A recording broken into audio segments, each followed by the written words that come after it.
beauté, j'espère que vous allez bien. On se retrouve aujourd'hui pour une toute nouvelle vidéo et je vais vous faire une petite story time de comment je me suis retrouvée dans une entreprise qui m'a complètement douillée. Une entreprise qu'on peut catégoriser d'erreurs de parcours. Si la vidéo elle vous plaît, n'oubliez pas de vous abonner, de liker, de commenter, ça me soutient énormément et en plus c'est gratuit. Donc c'est parti pour la vidéo. En plus les gars, je vais essayer de ça commence. Hein. Je vais essayer d'articuler parce que je me rends compte pendant les montages que je parle beaucoup trop vite. Du coup, on a du genre j'avale les mots. On a du mal à comprendre. On a du mal à comprendre de quoi je parle. Ok les gars, c'est parti. Une fois que j'ai terminé mes études, donc j'étais en recherche de stage pour pouvoir gagner en expérience comme ça.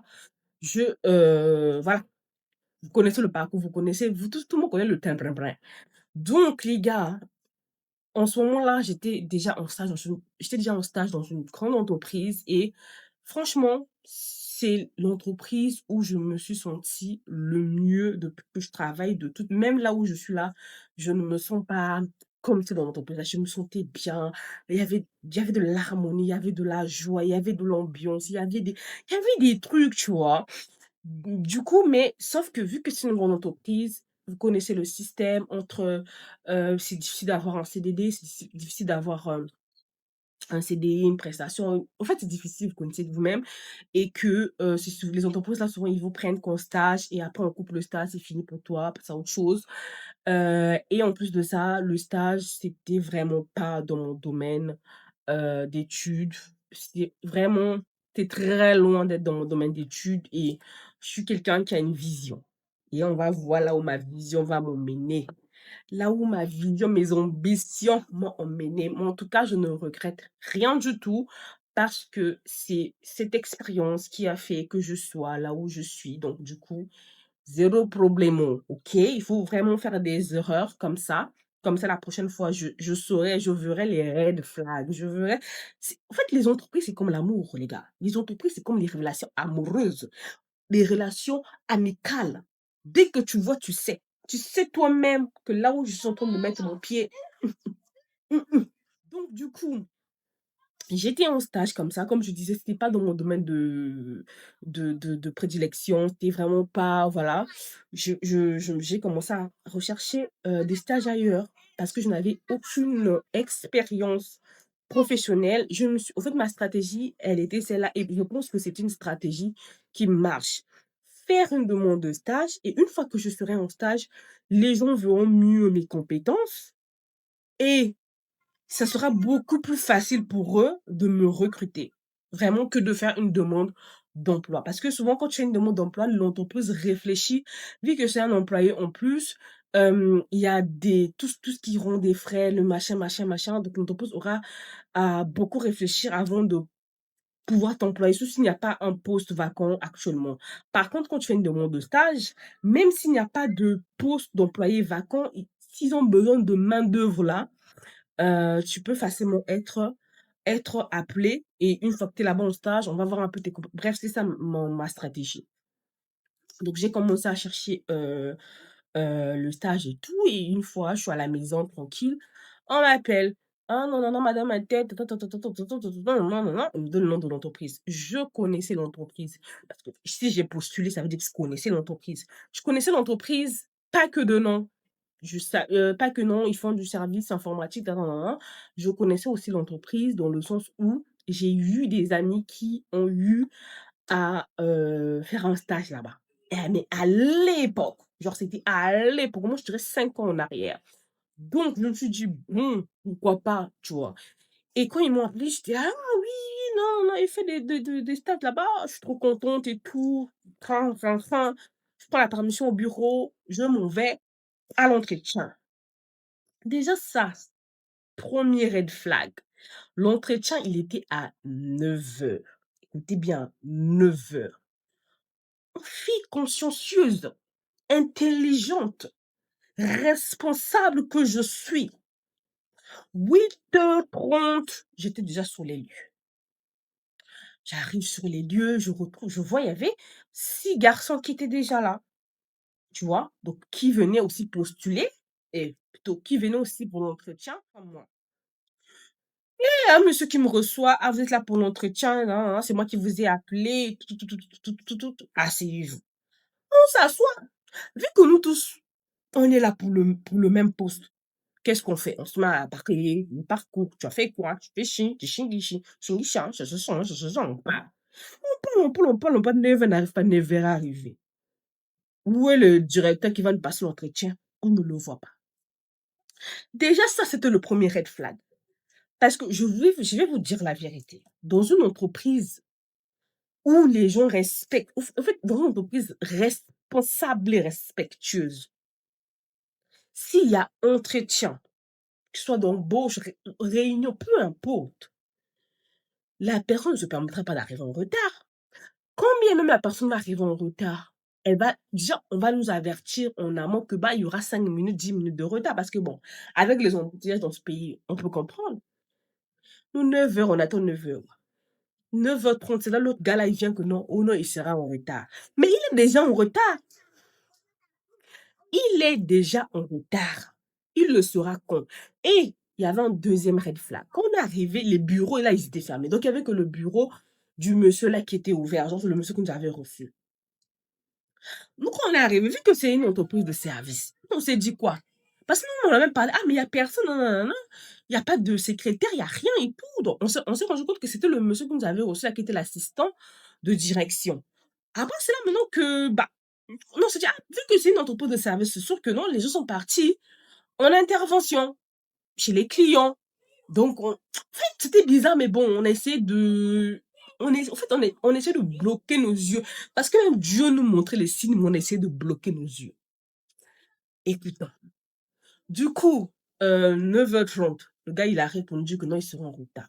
Vu qu'on est déjà là, on est là. On va rester ici. On attend. 10h, le gars ne vient pas. 10h30, j'ai dit non, non, non, non, non, non, non, non. Le rendez-vous, il était à 9h pile. Là, il est 10h30. 1h30 de retard, c'est pas possible. Si c'était moi qui venais à l'entretien, qui venait avec 1h30 de retard, vous n'allez pas accepter de me recevoir. Pourquoi nous, on doit l'attendre? Pourquoi est-ce que nous, on doit l'attendre?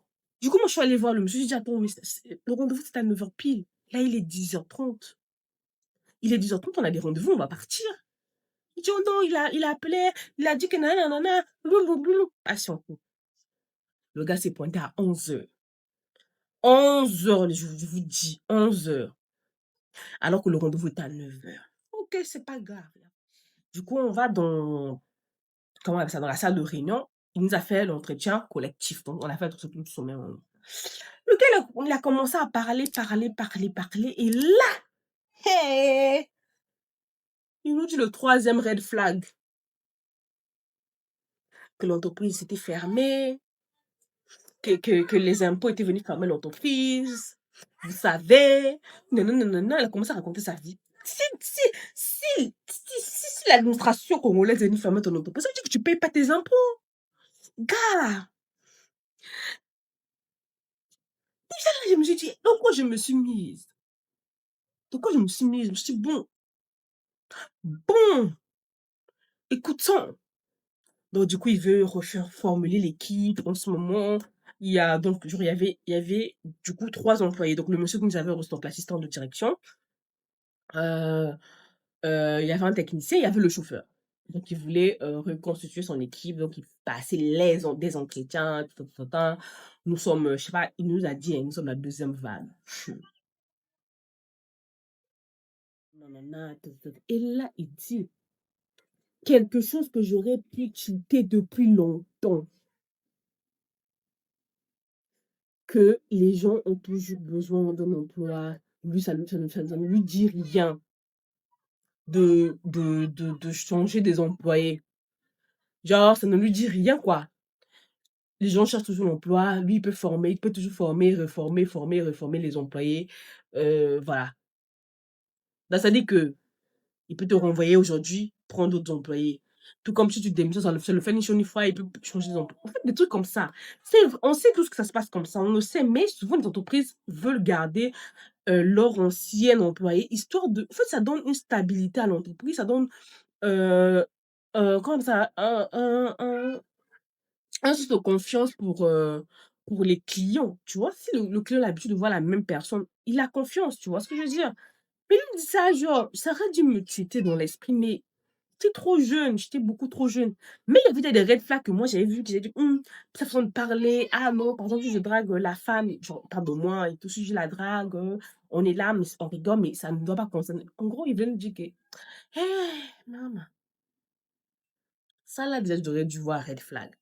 Quelqu'un qui parle, on y est, je suis la seule fille là-bas. Quelqu'un qui dit: «S'il me drague, ça nous concerne que nous 2 non, non, non, non». Gars, pourquoi tu penses que tu vas me draguer avec la fille que tu on est en train de nous parler d'embauche, on est en train de parler, tu vas m'embaucher. D'où tu vas me draguer? Je sais pas compris comment la conversation elle avait déraillé comme ça. Bref, on finit. Ah, il parle de la prime de transport. Ce qui était là, c'est que la prime de transport que lui proposait, c'était 2 fois moins que non, pas 2 fois moins.